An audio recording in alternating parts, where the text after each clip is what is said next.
satellites? A satellite represents a journey, information gathering, this journey around the Earth.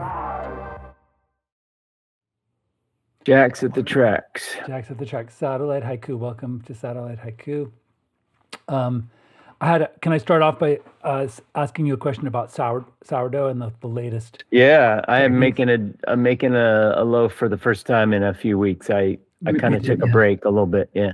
I was maybe 6 weeks, or I went away to Canada and everything. And so anyway, so I pulled out my starter, and I keep it in the fridge, and I just fed it once, and then used it the next day.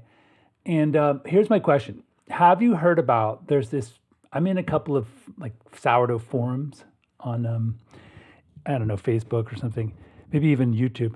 And people are talking about how the Tartine guy, the guy who started Tartine, has said that you should add a step where you use a dough hook on a mixer after autolyze. Well, you were saying that he does a kneading after autolyzing. Sorry, yeah, he does a 9-minute kneading, and I tried that by hand, and it was like the worst results. Like it was a sticky, like non-glutinous mess. Yeah. Well, like the gluten never seemed to come together with it. Like I think I shredded it somehow when I kneaded it that too much. I don't know. It's weird. I was, the lazy people were saying like, oh, I don't want to use the, knead it for 9 minutes. So I just going to use the dough hook. And they were recommending 2 to 5 minutes on low, and then you do something, and then you add the salt, and then you do another 5 minutes of medium. And it definitely, it got really big, it was super wet, and it got really big pocket, like air pockets, but there was zero ear and no oven spring. Yeah, mine just was a flat it was bad, brick. Yeah. It was like a frisbee. Yeah, it didn't I couldn't get it to shape. It was so hard to work with. Yeah. So I ditched that whole. I think we're gonna ditch it too, because Julio was like, wow, this is it was so sticky, and it wouldn't hold, you couldn't pull it tight during the final shake or anything. It was weird. So what I did was one thing I kind of did was I started to do a thing where I kneaded it a little less.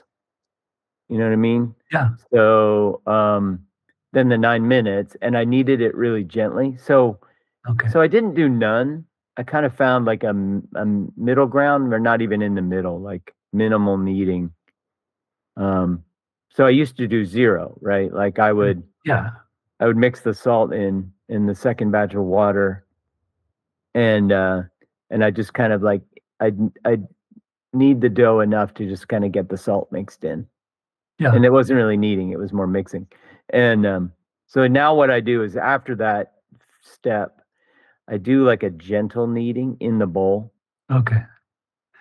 Here's another question that I get really confused about is, so a lot of people autolyze with just water. Then they add their levains. I've tried that.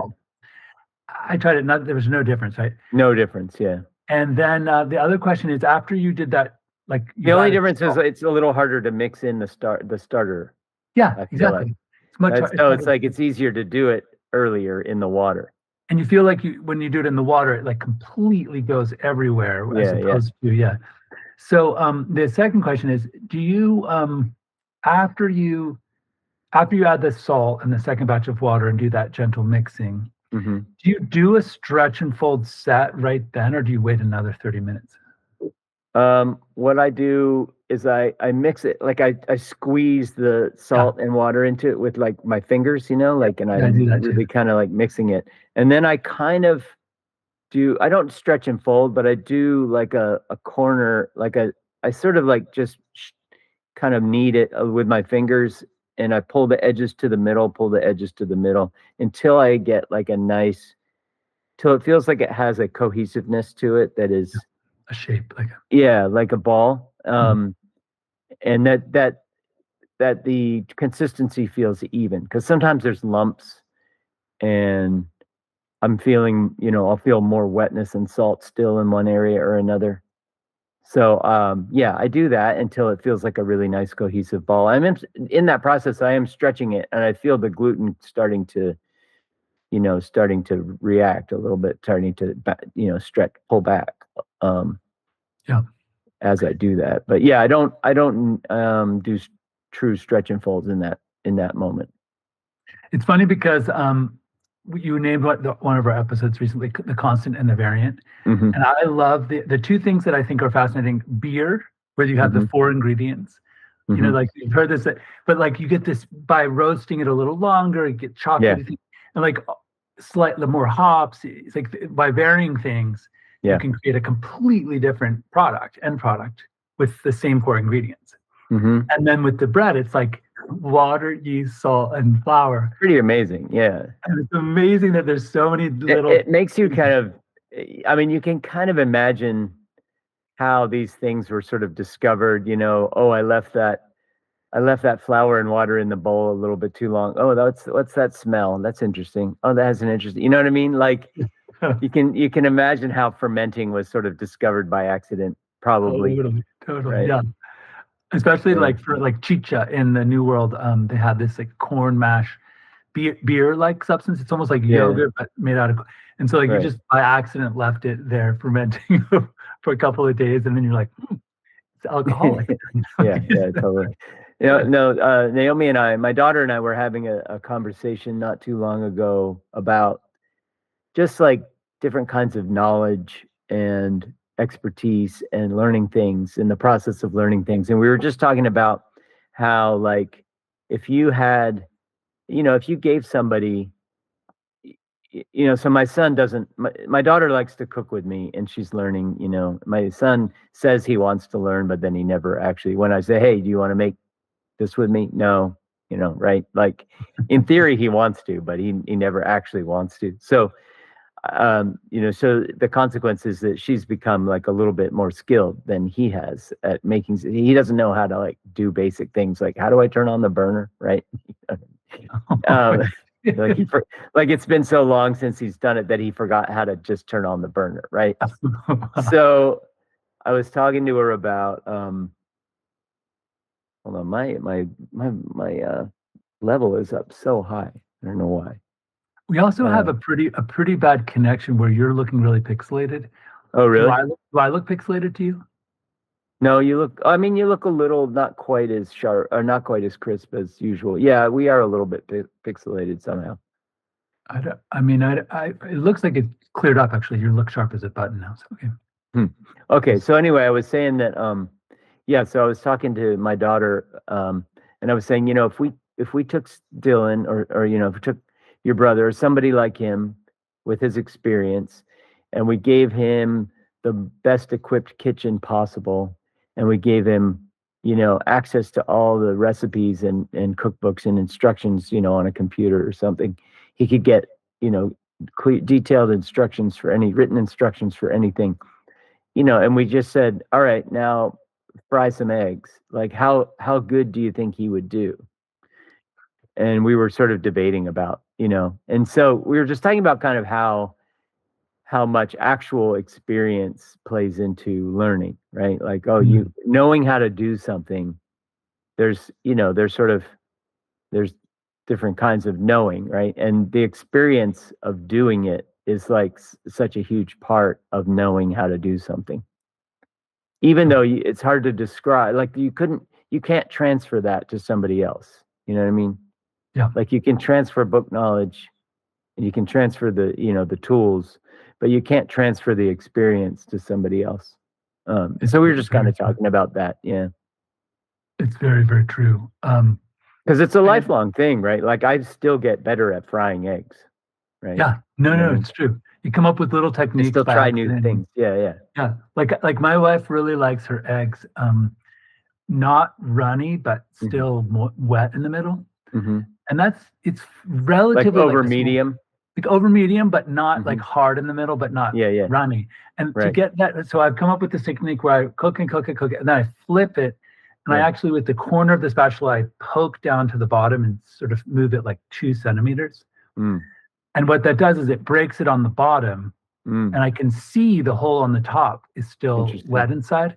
Yeah. And then what I do is I flip it one last time for like 4 seconds, and then I bring it to the plate, right? So that way I seal both sides. Yeah. with the Yeah, heat. my wife likes her eggs over medium too, where if the whites are at all runny, like she doesn't like it, Oh right? yeah, no, And yeah, but she likes the yolk fully kind of creamy, not cooked yeah. at all. Like you could use it So almost as a sauce on the bread if you so I poke couldn't it. do the popping thing because it would cook some of the yolk. She wouldn't Right. want that. Yeah, Right. she wants So that really like liquid. She wants it liquid, she but wants it not liquid, but like it starts to get thicker, tiny right. bit thicker, Like creme before brulee it rather cooks. than, Yeah, yeah. or like So below like the creme brulee. Yeah. there's like a 2 second margin of error. You know what I mean? Like she Actually, doesn't what want I do, on, she wants creme brulee right? under Exactly. the. So what I do too is I cook it pretty hot, and I cook it on one side.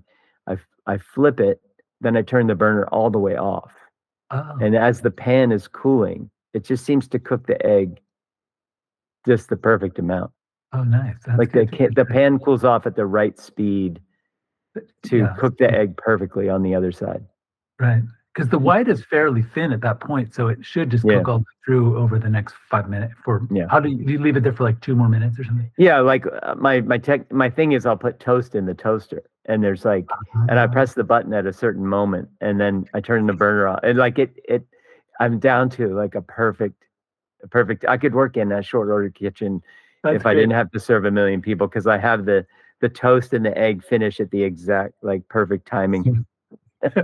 So speaking of which, because I always used to say, like like there was a who was the guy, the writer who wrote? He was famous for writing the biography of Abraham Lincoln.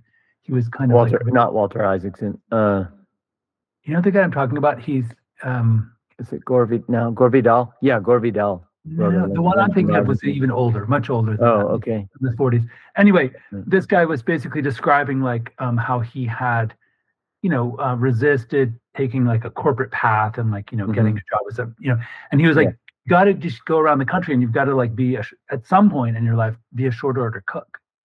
And I was like, and he had like a list of things to try, like maybe deliver the mail in like a really, exotic place or something. And to build up all these experiences so that you could draw upon them as a writer.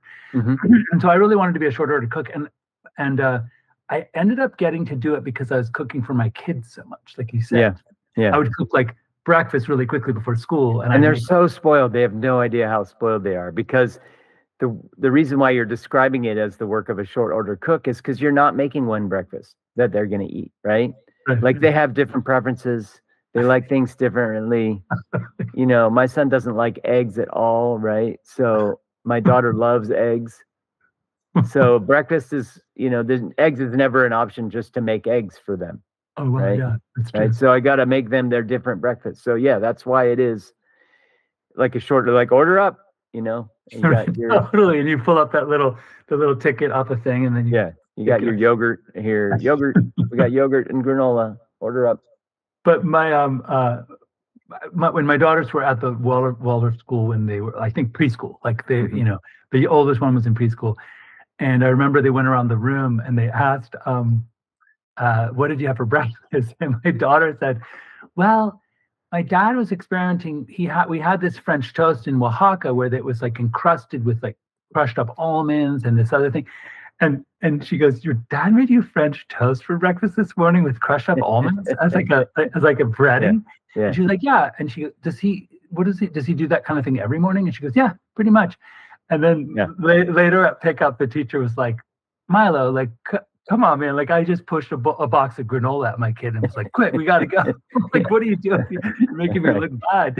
Yeah, I know. I do that too, like mochi pancakes or whatever. Like, my kids are so spoiled. They're so spoiled. Yeah, it's cute. I had a former brother-in-law, from my former marriage, and he had grown up in like outside of Pittsburgh, and his mom made he got married and he was sitting down, and after dinner, he just looked kind of sad. And his wife was like, "What's the matter? Didn't you like the dinner?" And he's like, "No, it's delicious. It's delicious. She goes, "Well, what's the problem?" And he goes, "Well, when we were growing up, my two brothers and I, and my dad, like my mom would make us a pie from scratch every night." like we would have dessert, which was a pie from scratch. Yeah. And it's like, and I just sort of missed that. Like I didn't, I wasn't expecting to miss. That's what my mom said about my dad, is that his mom used to make desserts from scratch. Every meal had a dessert from scratch. And so my mom said that, when she married my dad, like he sort of expected that. And he was similarly disappointed, right? Eventually, she made desserts from scratch, just not every day. Yeah. And, eventually he bought himself like his own bags. He'd have bags of candy in the house because he needed to have a sweet after dinner. Sure. Yeah. So he, like, if there was no, fresh homemade dessert, he would just go dip into his bag of candy. I have a very unscientific theory about why we evolved as a society to have a sweet at the end of a big meal. Because one of the most energy sort of expensive processes that we do metabolically is digesting food.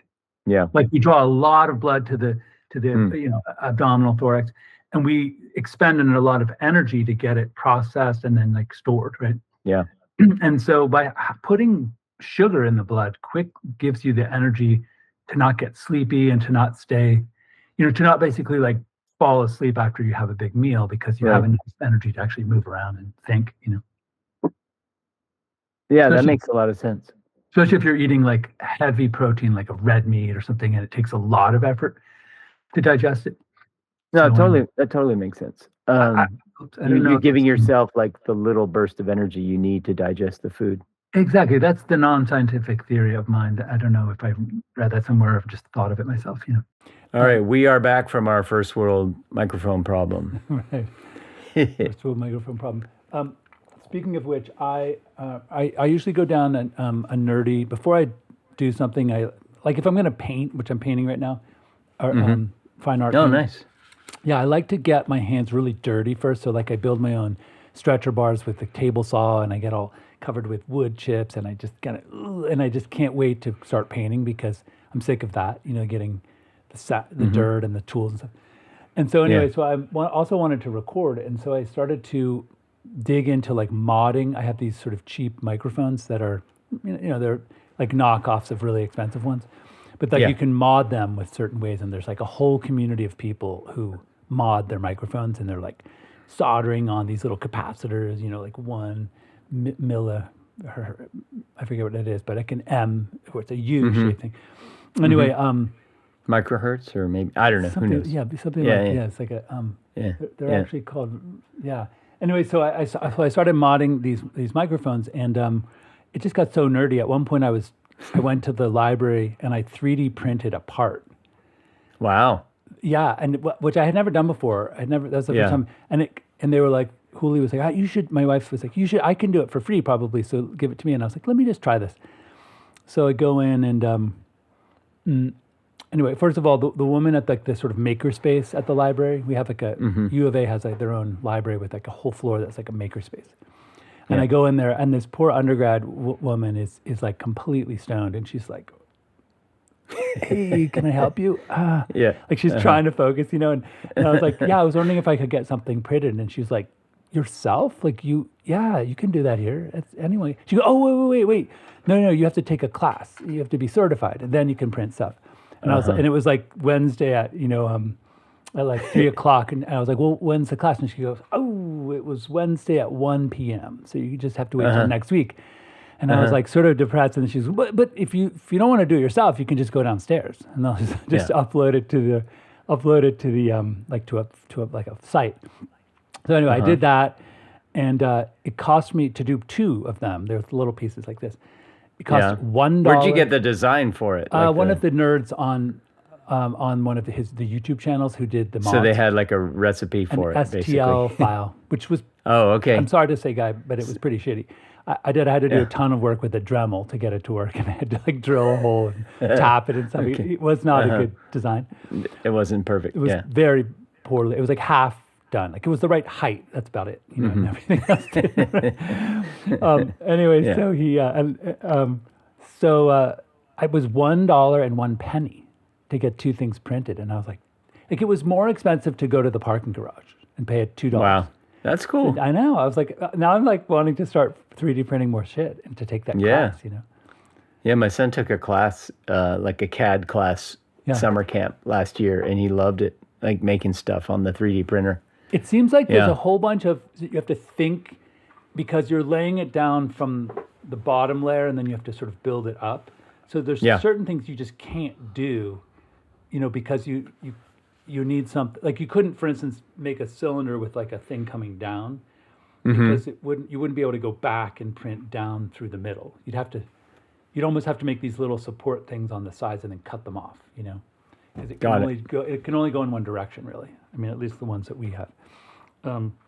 Anyway, I'm like super excited about it, and my friend was like, "You should just buy a 3D printer," and I was like, "I have too many hobbies, like way too many hobbies." Like I don't. It's like the reason I don't buy a welder is because I don't need like another thing that would take up tons of time on the weekend. I know. I find myself definitely in the phase of sort of like filtering rather than adding to my life. Like I'm paring things away. Yeah. Rather than. Yeah. Me too. And I feel like, I don't know, once I'm an empty nester like you, maybe it'll change a little bit. Maybe I'll feel like I have the space, the mental and actual just time, mental space and time to actually do new things, but I don't feel like that. I feel like I'm paring things away. I feel like I run like a little query every time like something like this comes up, and I say, first thing I ask is, do I really want to do it myself? Do I want to learn how to do it myself? Or can I just pay someone else to do it because I need the part, right? Like I'm working on something. So I ask that question, and then I say like, well, have I always wanted to learn how to weld. I feel like welding is like something that like, it's like either you can weld or you can't weld. You know, like it's like you can either use a chainsaw or you can't use a chainsaw. Yeah. Ride a bike or not ride. Like there's certain things that once you can do them, like make an egg. Like once you can make an egg, you can make an egg, and you could learn variations on it. But it's like you have to cross that threshold to acquire that knowledge set. And so I asked the question, like, will this enhance my ultimate goal, which is to make creative outputs? Like, will there be a side effect of this that will, you know, or whatever? Will it empower me? Like, for instance, I can't stand the idea of having to go to a wood shop and ask them to make all my stretcher bars. I just don't. It feels like that's something I like to do, and I've always done it, and it helps. I think about the painting while I'm making the stretcher bars, and I yearn to start the process. Whereas if you just sat down with a white canvas, you'd be like, you know. But if you've built up toward it, you've done all the work, and it's somehow you've. Are you using oils or acrylics, or what is your medium these days? My technique, which I recently taught to my wife, and she did a painting with me, which was really interesting. That's cool. Is I start out with. I personally hate it.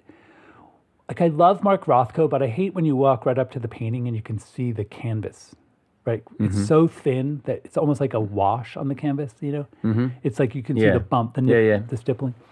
And so I like to conceal whatever substrate it's on by putting, you know, layers of other muslin, cloth, and thick layers of acrylic, like sometimes gel medium, and I build up this textural surface.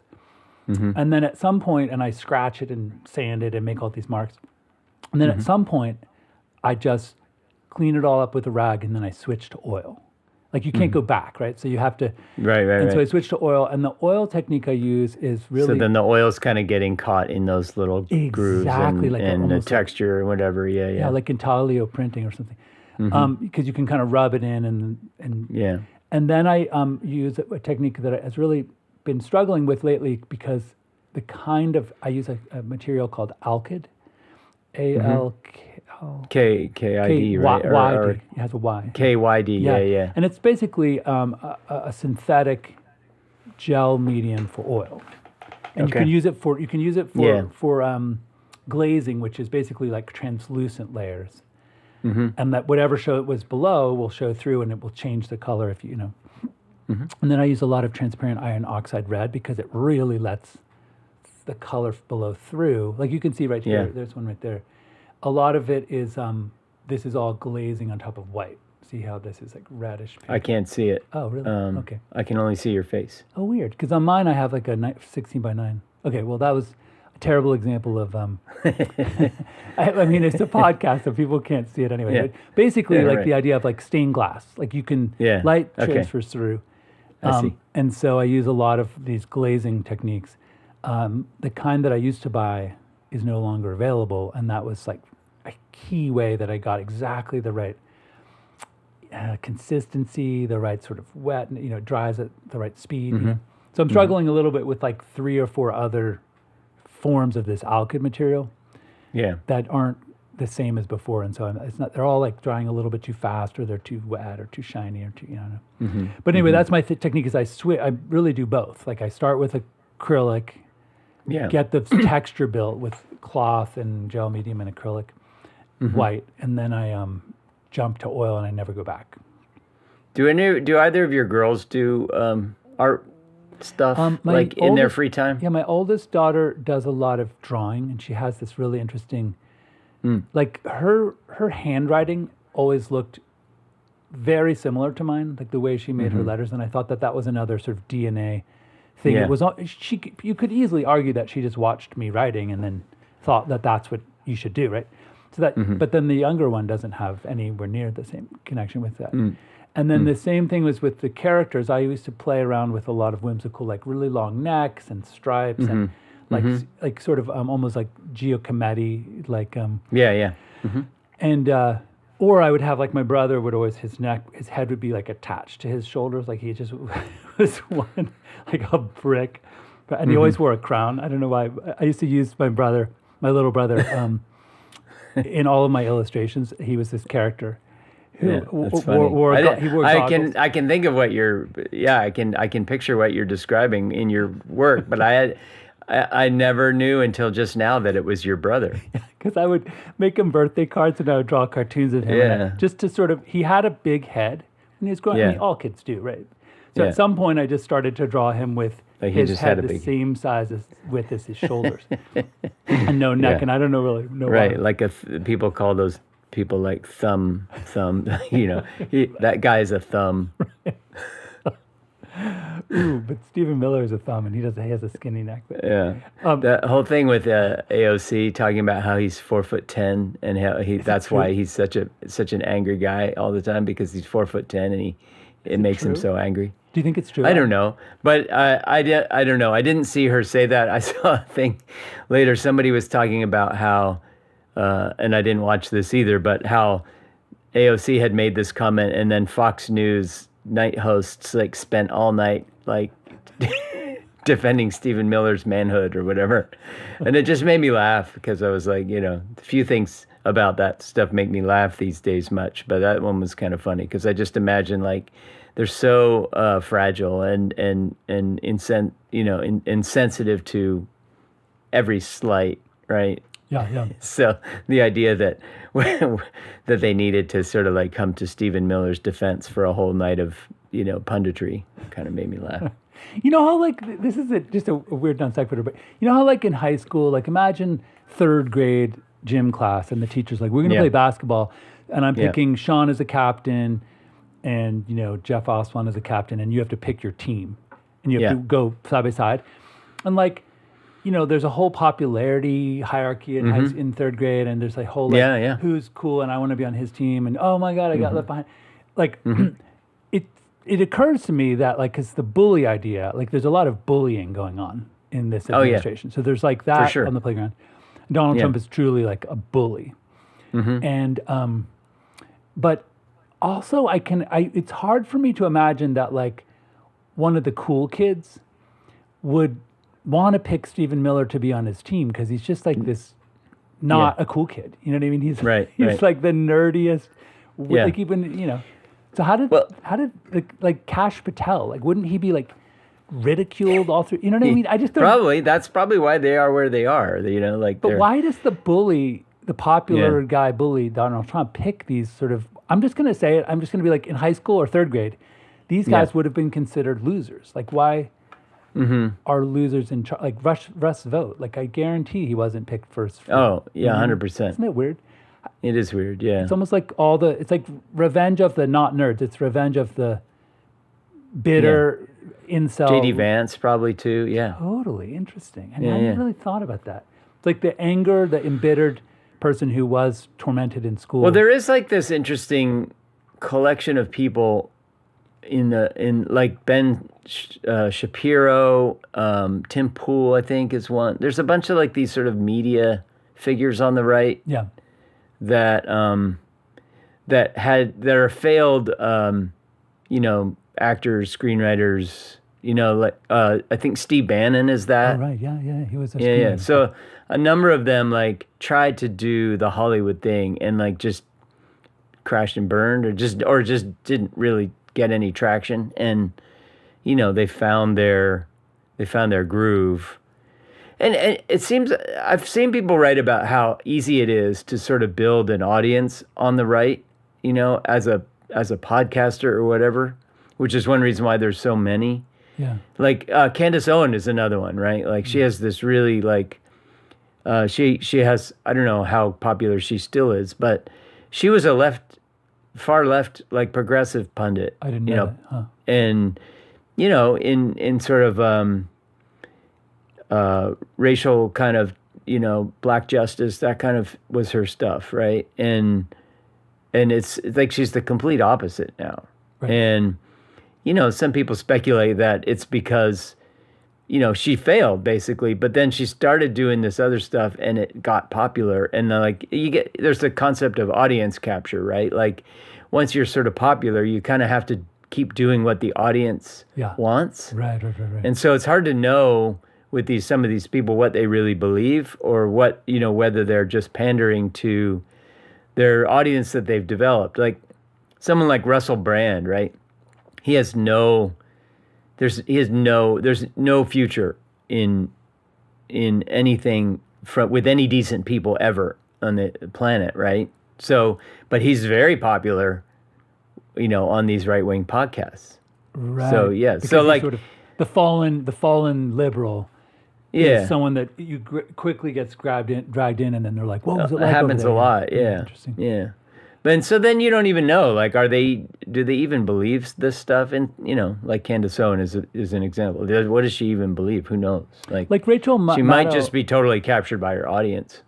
Rachel Maddow tells a story about she worked with Tucker Carlson early on in both of their careers, and they were like co-hosts of some show. And she said he was like really articulate, well-spoken, a super funny guy. Like, and then it would like really sort of shocked her how, almost like the Carrie Lake story of like she was a pro-Obama, newscaster who donated to liberal causes and democracy. And then at some point during the pandemic, I always jokingly say, and not a joke, but I always say she slipped in the bathtub and hit her head and just was like, it's all stolen from me. Like she just went nuts. Like, and it feels a little bit like, how does that happen? I don't know. Yeah, it's very weird. Like Naomi Wolf is another one who just went nuts, right? Really? Like, which one is Naomi Wolf? She sounds so familiar. Naomi. So like people always mix her up with Naomi Klein, the shock doctrine woman, right? Okay. So, but Naomi Wolf is another like progressive writer, and she became like a crazy hardcore anti-vaxxer, but that was just the least of her strange. Anyway, she's just a thinker, like an public intellectual, right? There's that couple who run a podcast called like The Dark Horse or something, and they're both. Oh yeah, the Weinstein brothers, Brett and Eric Weinstein. Oh, actually, the one I'm thinking of is a husband and wife, and they're both like epidemiologists, and they but one of them isn't. One of them a Weinstein, right? Brett or Eric, I can't remember. Possibly, but there's a wife and a husband. And they're both like doctors. I mean, they have. One of them is one of the Weinsteins. I can't remember which one. And then, but both of those Weinstein brothers are like that. They're, yeah. But the Dark Horse podcast is the Weinstein guy. I was listening to them during the pandemic because they had a lot of interesting takes on, this novel virus and blah blah blah. And then they fell down this rabbit hole of like the Joe Rogan, like I'm just asking a question. I'm just asking a question. They are the prime example. So when I first heard that phrase "audience capture," they were given as the example by the person that introduced me to that phrase. Interesting. Yeah. And the podcast I used to listen to, Rebel Wisdom. Yeah. They were very closely sort of aligned with the Dark Horse folks, and their whole beginning of the Rebel Wisdom podcast was like this. Heterodox thinkers, right? Like, hey, we have these heterodox thinkers like the Dark Horse guys, or like the Weinsteins and the Dark Horse couple, And, there's a number of people, maybe like, who's the journalist, like Matt Taibbi or Glenn Greenwald, right? Oh yeah, Glenn Greenwald. Like there's these, and Jordan Peterson. So the Rebel Wisdom podcast was in that circle of podcasts. Yeah. But then they slowly watched all these other people go kind of off the rails. Yeah, yeah. And then the Rebel Wisdom podcast kind of became like, what the heck is happening? They started writing about like how about what they called sense making. Like, how do people decide what's true or not? Because what we're watching is, we thought we were like the truth speakers with this collection of fellow truth speakers, that we weren't like pulled to any ideology or another. We were like interested in the truth, and that's what made us sort of heterodox, sometimes inconvenient, unpopular truths we were willing to express. But we watched our friends, Dark Horse and Jordan Peterson and all these other people, kind of go weird off the rails. So like that became their main topic, which was like sense making and truth and discernment. And, and they were that podcast is the one that introduced me to that phrase, audience capture, because they were using Dark Horse as their example of a podcast that got captured by its audience. Interesting. This is a total, because of these dark horse folks and this idea of like the origin of COVID-19. Mm-hmm. Of all the different sort of various theories and descriptions and about history about the Wuhan lab and gain of function and stuff, I feel like I have a theory that I've never heard anyone else propose. Yeah. That of how the virus came to be thought to be emitted, kind of emerging from the lab. So here's my theory. I did read about, there were a couple of miners in China that had died of a strange respiratory disease, sort of just before, maybe 6 months before, and that some researchers went out to collect samples, like guano samples, in the cave. And I would hazard to guess that they didn't wear, that the level of biological security was very low. I think they probably wore like a dust mask. Yeah. And some maybe like a like one of those Milex suits, and then they just took it off in the car, and whatever guano was on them just blew around and they breathed it, and then they went back to the lab and like put it into this sort of chain of custody that was extremely biologically like sound. Yeah. But they themselves could easily have just started to get the same virus, and then they were like walking around giving it to their family and friends. I just feel like there's that one sort of weak point when you, like, sure, the gain of function thing might have escaped, but it's much less likely that it escaped from like an incredibly secure series of, like they have it like levels of security, right, for biological agents. Yeah. And it seems to me that like collecting the samples and bringing them back and inserting them into that chain of custody totally. is the weak point. That makes and a lot of sense. Guarantee, I bet you anything if we said, hey, show us a photo of the people in the field. I bet you anything they're wearing a dust mask and like maybe like a little hairnet, and then they take it off at their car. Don't you think? Yeah. Yeah, I think that's plausible. Totally plausible. And I'm just asking the question. I'm just asking questions. Yeah, it's funny. Anyway, but yeah, I mean, that's totally plausible for sure. It's interesting to me how obsessed, like, there is a sort of an obsession among a certain set of people about the origin. And it's not epidemiologists. Like, epidemiologists would be understandably obsessed with trying to figure out, like, how did it happen so it doesn't happen again, right? Yeah. But that's not the people I'm talking about. There's like this sort of, I'm going to say again, kind of on the right, there's this, I think it's a reaction. It's sort of a reactionary group of people that is really obsessed with the lab leak theory, and I wouldn't even say that they're interested in the truth necessarily. They're interested in making sure that the lab leak is the story that is the story. You know what I mean? Yeah, totally. And I think they're reacting to, what they perceive as a kind of a left-leaning resistance to that story. Right. Because there was uncertainty about it. And so I think people were like, hey, we think it might have been a lab leak. Oh, don't say that, right? And so then there was this sense on the right that, oh, there's this don't say that, there's a cover up, right? But the other reason there was let's not say that was like, that's a very sort of inflammatory potentially, or what's the right word, but a provocative thing to say that will like trigger, a reaction. And we're not certain enough to like say that yet, to have that be our definitive theory of how the thing. So we're going to just like, hey, let's not say it's a lab leak because we don't know. Right. And we're going to end up creating, whatever, a fear. I have an example of why the inconvenient truth. And okay, so there's another story maybe 2 years ago that I read about. It's in, I think, southern India, maybe Sri Lanka, and there's a fruit bat that has begun to what is it? There's a virus inside the fruit bat that's very lethal. Like it's like 60% mortality rate. Once you get it, it's just brutal. Almost like an Ebola type thing. And you get it from being exposed to, I believe, the saliva of the bat, because the bat likes to sort of chew on the fruit, and then people come along to pick the fruit and they get some of it and somehow. Anyway, so they were asking this researcher who studies the bats, and she said, well, the root cause, my theory is the root cause is that because of climate change and deforestation, the bat's immune system, because it's so stressed, it can no longer keep the viral load down low enough that it won't transfer to humans.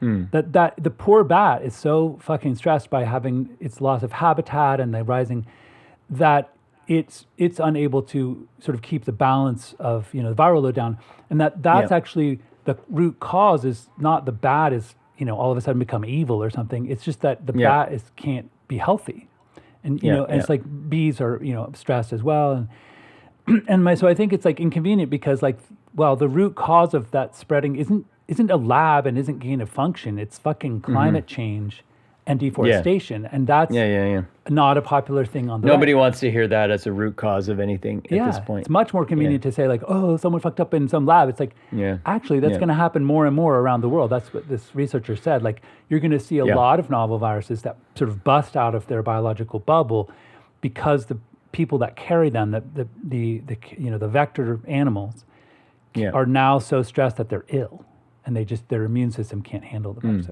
It's interesting, right? Yeah. It's just asking the question. Just asking questions, yeah. Just got to keep asking and, save the children. Yeah. But yeah, so we talked about bread, we talked about painting. I did want to say a kudos to you. And I feel weird. Like I read your Substack on the AI, the AI and AGI. First of all, like I've always been like admired really good writing, like clean writing that rolls off the tongue and that it's just very sort of poetic in that each phoneme is chosen. And you do a really, really great job of explaining sort of Andreessen's perspective and sort of painting the whole picture of the landscape of AGI. And I love how you will say, the one thing they all agree on is no one knows. Like you'll bring them back from these disparate viewpoints to say like, nobody knows it. So I really appreciate it. And everyone who is a subscriber should check out Sean's Substack about AGI.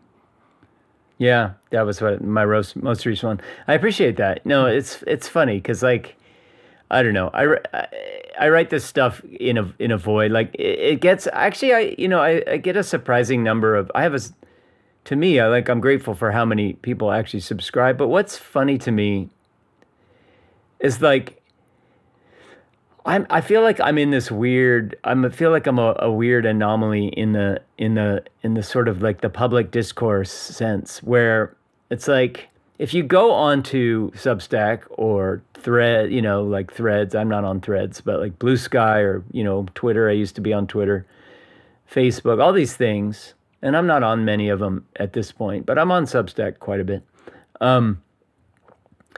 And there's lively stuff. It's comments and likes and sharing that happens, right? Like all of that happens. And I do that. I participate in the discourse. I like stuff when I read it, and I comment on people's things a lot, and I share things, I repost things. I do that a lot when I'm spending the time, and I don't spend hours of my day, but in that hour where I'm reading people's stuff, and I will like, and I will comment, and I will share. And what's funny is, and obviously a lot of people are doing that, but what's funny is nobody I know in real life does any of that. You know what I mean? What do you mean? Like goes on to, like, I get 200 people read my thing, and I get one like, and no commentary. Nobody shares it. Nobody ever comments. Interesting. You know what I mean? Yeah. And then once in a while I'll talk to, because people will come up to me or they'll email me, and they'll be like, "Oh, I really liked your thing." But they don't. Like, cool, yeah. Like, thanks for telling me that, right? Or I'll be in social gatherings. Like, I have local friends. They'll be like, "Oh, I really love reading your work," right? Like, I love when you post things. Like, I will always wait for you to post a new one, and I read it immediately. I'm like, "Oh, that's great. I'm really grateful to hear that." None of them ever, you know what I mean? Yeah. And then I asked my wife, I was like, "Do you ever like comment on people's, like when you're reading stuff online, do you ever leave a comment?" No. Like, I'm never motivated to leave a comment. Interesting. Right. Yeah. And do you like stuff? Once in a while, I like things. Yeah. Like, and I've been sort of doing like an informal survey. I just ask people, like, in real life that I meet, like, when you're reading stuff online, like, how often do you leave? I don't leave comments. That's weird. Like, I just feel weird leaving a comment. Right? It's just funny. Like, because people are doing that. Like, millions of people do that. But nobody I know in real life. And my wife kind of makes fun of me, like, "Oh, you like to participate in the discourse." Right? She kind of like mocks me a little bit for it. But I'm like, it's not weird. Like, it is weird in our circle of people, because it is true that nobody we know does any of that. That is. But it is a common activity in the world. Yeah. I mean, the first thing that pops to mind is, again, and like I've read your things too, and I've thought, I want to comment, but it's so well written that I'm sort of running between things, and I want to like sit down and think about it, because I figure if I'm going to add to the discourse, I want it to be of value and not just like, "Whoa, nice piece," Yeah. Which is just, like I remember. No, I get that. I totally get that. Yeah. And so that's probably my main reason to not write a comment. Well, you're just like you are the same as all the people I'm talking about. Like, most people I don't know anybody who, in real life, who leaves comments. Yeah. You know what I mean? But I do on a regular basis. Like, if I read something I like, or if I disagree with something, or I think so I used an analogy once. I was writing. Remember that game, Angry Birds? I've never played it, but I've heard of it. Yeah. Like a mobile game, and you would launch these birds at these like structures that were guarded by pigs, and you had to like get the launch angle right to like knock down the right amount. 'Cause you had a certain number of birds you could launch, and you're trying to get the whole structure to fall. So you have to be very targeted about where you're launching the birds to get the weak point of the structure or whatever. So I'm describing Angry. So see, here's you not being like in the zeitgeist of everybody who played Angry Birds, because it was one of the most popular games. Was it right? But you're just not a gamer, right? Was it a Windows game, or was it? No, it was an iPhone, like an iOS game. Yeah, I never played it. But yeah. So anyway, it sounds a little bit like digital Jenga, but with birds. Like, kind of like knock kind of. something. It was huge for a while. Okay. Right. And I remember riding the bus at one point. Like, it had sort of like, tapered off its popularity, and I had played it for a while, and then I hadn't played it for like a year maybe. And I was on the bus, and I was sitting next to a dude, and I noticed he was playing Angry Birds on his phone, right? And I could see like his launch angle, and when he was like pulling back the thing, and I was, I could tell, oh, that's not going to work, right? But it was like upsetting me, because I felt like I'm sitting next to him, and I'd like, we're gonna lose. We're gonna lose. Like, that's not gonna work. We're not gonna win this game, right? And it's like, I'm not involved in it at all. It's his thing. But you felt like it was a communal. That's how I feel when I'm reading like an article that somebody writes, and I feel like, oh, that's an important point they're trying to make, but they're not doing a good job of it. Yeah. So I'll help by, yeah. Or that is somebody who is posting an idea that I think is just dumb and harmful. So I'm going to call them out on it, right? So I'm going to rebut it a little bit, right? You know what I mean? Yeah, so yeah. like I feel motivated when I'm reading stuff, like it brings something out of me, just like that did on the bus with the Angry Birds. Like there's something emotional where it's like, I don't like that point being out there without like somebody refuting it a little bit. Yeah. Or I really think this guy's point is important, but I think he's getting it slightly wrong, and I'm going to just sort of just bolster it a little bit or like add a little nuance to it or whatever. You know what I mean? Like it's not, I feel motivated to do it all the time, and I do it less, you know what I mean? But I don't know anybody else like that. But obviously there are people are, because that's what is out when you go on any of these platforms. It's people who are similarly motivated. Yeah. I just don't know anyone like that in real life. The two things that occurred to me, one would be like the arc of, sort of platform evolution to have debate. So like I think like Plato, Socrates, was all oral tradition. You stand up and make a point. Someone jumps up and, verbal debate. And then like the printing press made it possible to like have journals or like, papers, and you could write a letter.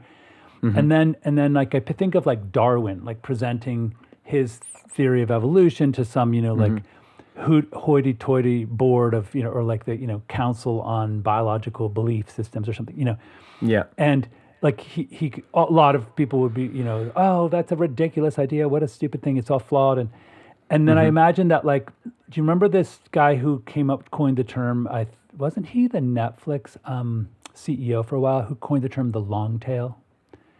Do you remember this idea? Yeah, I don't remember if it was a Netflix guy, but it was a guy who was writing about YouTube at one point that coined that term that I remember. Or used that term. That was the first time I heard it. He might have been a buyer for Netflix, and he went to like a bunch of film festivals and just bought everything. Yeah. And people were like, "What are you talking about?" And he goes, "It's called the long tail. It's that if I tried to release this documentary about muskrats, in any theater in any city in the country, only 12 people would want to go. Right. But with the digital streaming and with like online, I remember you would have like playlists or you'd like things and people would follow you, and then it sort of forms this community of like-minded people. And that idea was that you could then discover 140,000 people who would want to watch a muskrat documentary, around the world, and that's sort of like in some ways, it's what the Gutenberg of digital social media platforms. It's like allows it to someone who has like an obscure belief system. Absolutely. I mean, the internet is the internet itself, and then any property on the internet, Netflix or YouTube, is a great example of the long tail effect. Yeah. Yeah. So what's interesting is it sounds to me in some ways like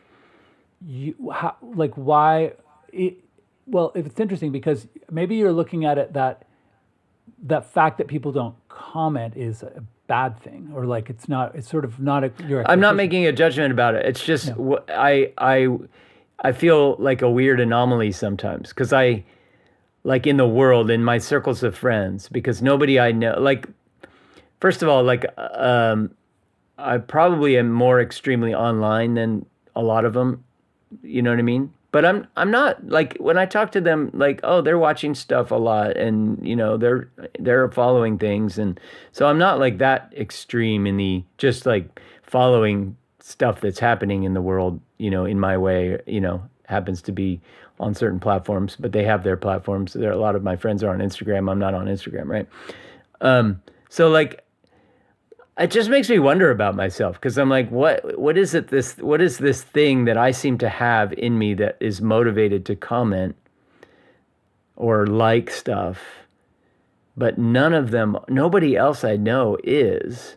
So then in my circle of real life friends, I feel like it's just weird. It's just weird that I'm like that and they're not like that. Like I don't get what's different. I feel weird, right? Like I feel like an alien.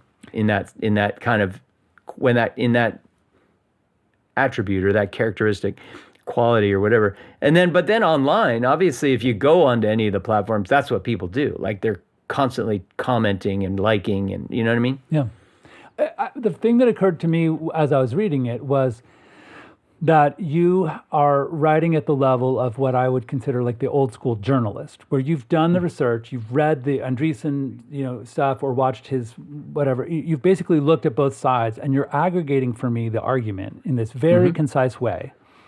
And that's really what I look at that. I think that that's what a good journalist does, right? Like in some ways, maybe it's that you don't consider yourself a journalist and you haven't worked professionally as one, but you certainly have the capabilities and the you're on par with the best journalists out there.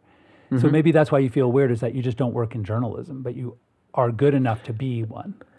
An essayist. That's no, I mean, it's not even about me. I mean, it's just about like, it's just funny. Like I sometimes think like, I don't know. I just like, in terms of just the activity of posting and sharing and liking, I do that, and nobody I know does that. Like, I write these things and nobody shares them, nobody likes them, nobody comments, right? I mean, like, people tell me they like them, and then they don't share it with anybody else. It's like, if I come across something I like I share it, right? Like I go, oh, I'll repost that, right? Because that was cool. I'll put it on my feed, whatever, right? Like I just, you know what I mean? So like, I just do like the normal thing that I feel like is the normal thing. That's my sense of it. But then in the world, in my circles of friends, it is not the normal thing. So I go, oh, maybe it's not the normal. It's just weird. Like they don't do any of that. The thing that and it's not just they don't do it with my stuff. They don't do it with anybody. They don't do it with anything they read.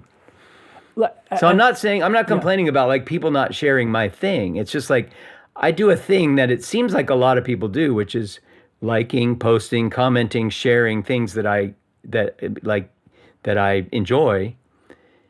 And I feel like that's a thing that is people are doing, and I participate in that. And then nobody I know does any of that stuff with any of the things they're reading, including the stuff that they tell me that they like that I've written. So you get what I'm saying? I'm not complaining that people aren't sharing my stuff. Yeah, no. I'm just making an observation that is like, it's weird that I do this, and nobody I know in real life does that, but people in the world clearly do. Yeah. Well, I certainly would say that in the last, really since the pandemic, when we were online a lot, and we started to hear how, like from, was it Tristan Harris or something, that really like this, like I'm the product, like I'm what I write or say or click on, right? I'm the product. And so I think my behavior around commenting and liking, other than that I, in your case, would want to spend more time and add value to the conversation and don't necessarily feel like I, at that moment, have time. But I also am hesitant, like I look, but I don't want to like be the product as much as, like I try to. Right. Like no, I mean, you're thinking about it from that perspective. Like, I don't want to sort of feed the beast. Right. Right. I now that I hear that I'm but the like, product. like if you read something that you like, why wouldn't you just sort of like repost it to your Facebook or whatever you're posting on? Because I've dropped from like probably 95% of posting at all. Because you're not doing it. Right? I'm not like, doing I don't, it. I don't post stuff on. I don't go to Facebook. I literally only spend time on Substack. That's the only one I was ever spend considering time on. sharing yours on my Facebook feed, but I've probably posted one thing in 3 months. You know what I mean? Yeah, so like, yeah. You're not really on Facebook. I'm not on. I'm all not I either. do there is I go through my nerdy tech forums about cameras, and I learn a lot of shit. And I do actually write. If someone says, "Hey, this isn't working," I say, "That's because it happened to me." And I did this to solve it. Like I'll write like yeah. And it seems that's to be the thing that you participate in. Yeah, for sure. And I get I'm not on Facebook, so I don't know. But anyway, one thing I wanted to point out, and this is I had talked before, maybe last year, about feeling like at this time in my life, like I had walked into this invisibility lagoon. Remember I said like I put out a website, I changed my thing to filmmaker on, and then it just even the algorithm of LinkedIn was like, who the fuck, no one wants to hire a filmmaker, like so they just kept sending me these creative director roles, and my coworkers were like, nice site, like 2 people, and I'm like, why am I like completely invisible? Like I just feel weirdly invisible, and I know that's partly I actually don't know what's causing it, but like. For instance, I wrote that song for my grandchild, and I gave it to you in like a whole bunch of other friends, and I've only ever really wanted to share songs with friends. Like I would write a song and I'd share it with friends. But like even my daughter was like, "Oh, it's so cute." And it just felt like I put so much effort into it and wanted to like kind of make this very condensed poetic thing, this object. And then I wanted it to have some kind of life. And it felt like my wife is always saying like, "Oh, you should put some of your sort of demo tracks, like put them on Apple Music or Spotify." Yeah. And I put 2 up as a test. And it's like 4 people have watched, like listened to them. Right. But there's the self-promotion of that stuff is like feels so brutal, right? Like if you want people to come to your thing, and I know this is true of whatever I'm writing as well, like you have to do this work of like getting people to come to you, which feels awful. You're right. You know what I mean? And I don't even like you know put how the to songs on Spotify and you put a certain amount of energy into those songs, right? And the idea of putting 10 times that amount of energy into promoting those 2 songs is just like gross. Right. You know what I mean? Right. Yeah. Like if you could put 10% of the energy of those songs into getting people's attention. But the reality is you probably have to put 10 times the energy into promotion, at least at the beginning. It's true. And that's the other kind of interesting thing. Like I see people who are, like you listen to like an interview with somebody who's an actor or a director or a writer or, any kind of famous person, famous in their discipline. And there is a type of person who is motivated to become famous. There's a lot of people like that. Sure. Frontman. And kind of like what we just talked about, like the audience capture thing. There's people who are so motivated to be famous that they're just like, "Oh, that didn't work to make me famous. I'll try this other thing to make myself famous." You know what I mean? Like they'll completely switch mediums.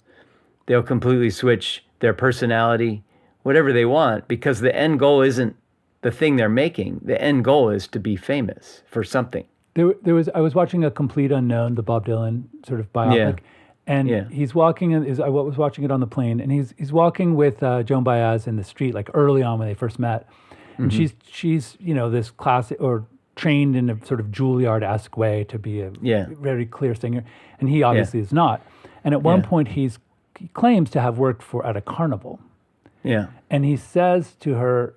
She says something like, "If you make a really beautiful song, people will want to come and listen to it." And he goes, "I don't think so." He goes, "I think people would prefer to look at a car crash. They prefer to look at something very strange and unusual.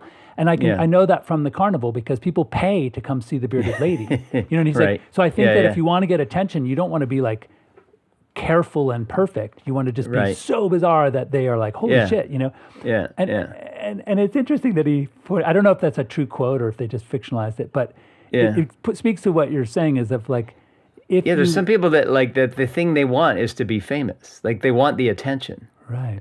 Then they'll search around for the thing that will get them attention. And it's like Tony Gilroy. I listened to Tony Gilroy on Mark Maron's podcast recently, and I've been searching out where Tony Gilroy has appeared, and he's a super interesting guy. I absolutely adore like his writing and the Andor. Yeah. Like I just think he's fucking brilliant. I mean, Michael Clayton is one of the most brilliant movies ever, right? And what he did on Andor, and so I heard him I heard a clip. The reason I started searching out his stuff is I heard a clip of him on this podcast, Ross Douthat from the New York Times. I love Ross. Yeah. I don't like Ross at all, but I love that he exists because watching him interview Peter Thiel is really fun. So that's right. That's what so like some of his interviews are really interesting. I can't stand him when he's writing. I kind of feel the same way about Ezra Klein. Like I like when he's asking questions. When he's talking, I want him to shut the fuck up. Because the stuff he says is so ill-informed half the time. Right.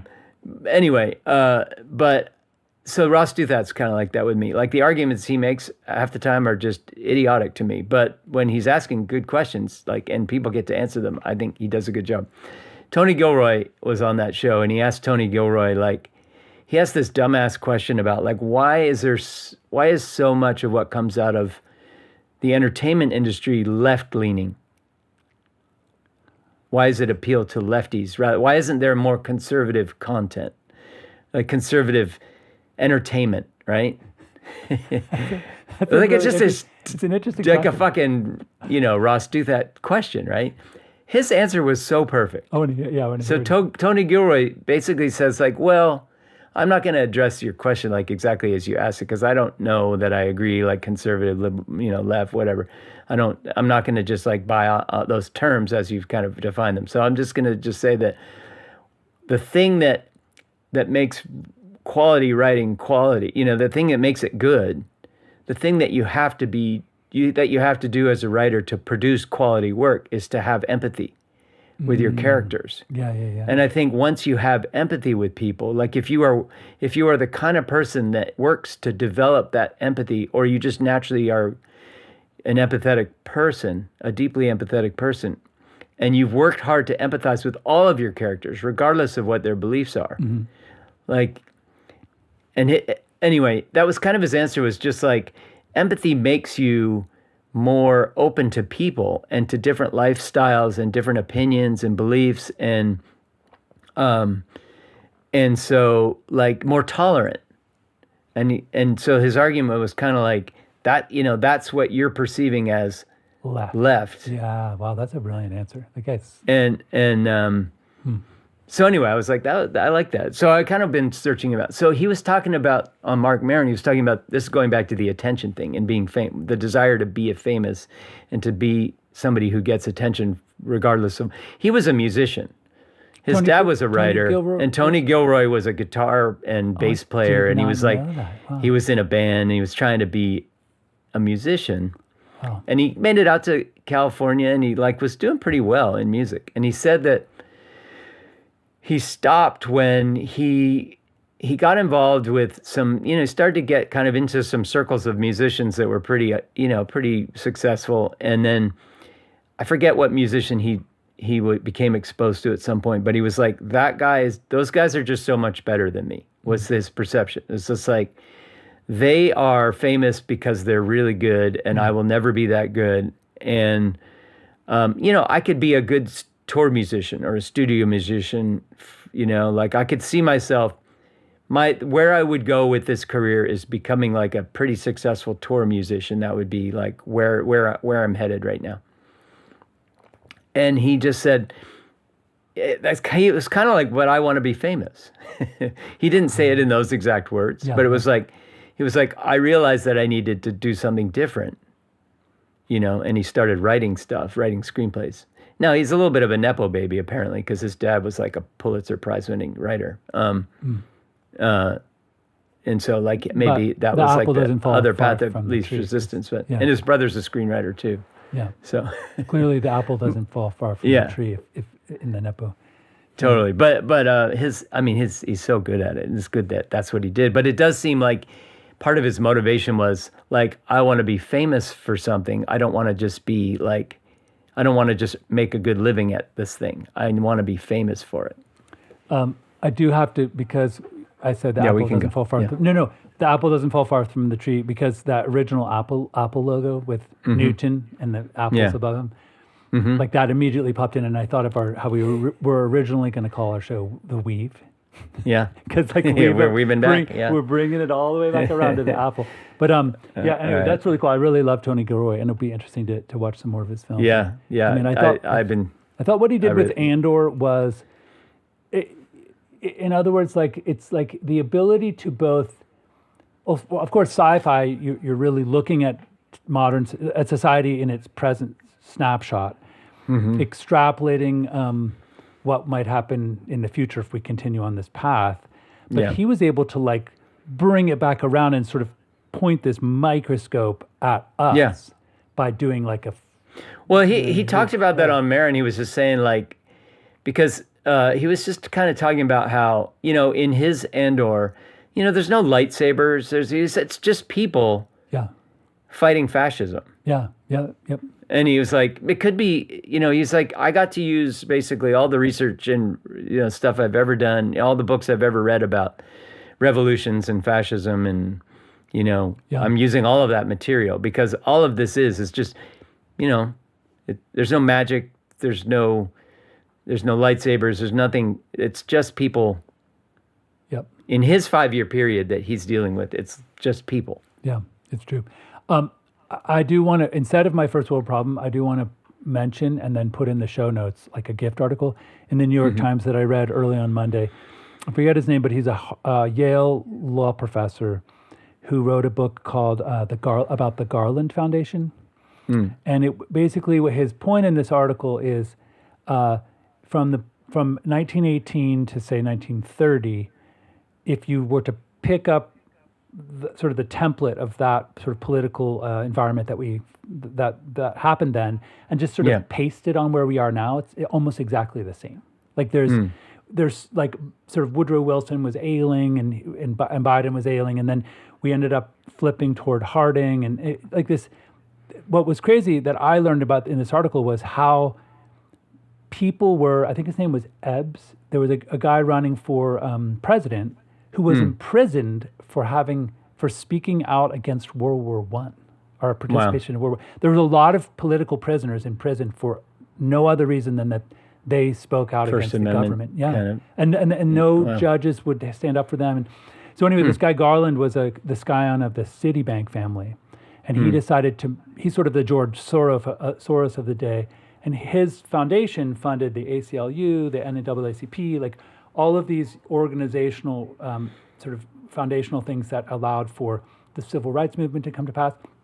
And his whole point was, the point of this guy is, this is our chance to do what the people who set up the New Deal during the darkest time of,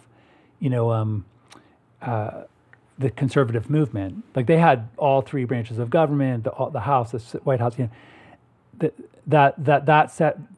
They put in place, and there were certain seeds planted that allowed the New Deal to blossom, and for unions to grow, and for this era of prosperity. And I want to read that. Yeah. So I'll put it in the show notes. But it's it's really interesting, very hopeful, but also in the sort of Tony Gilroy way. He's looking back 100 years, 105 years ago, and saying, "Holy shit! It's the same template, the same kind of objects on the board."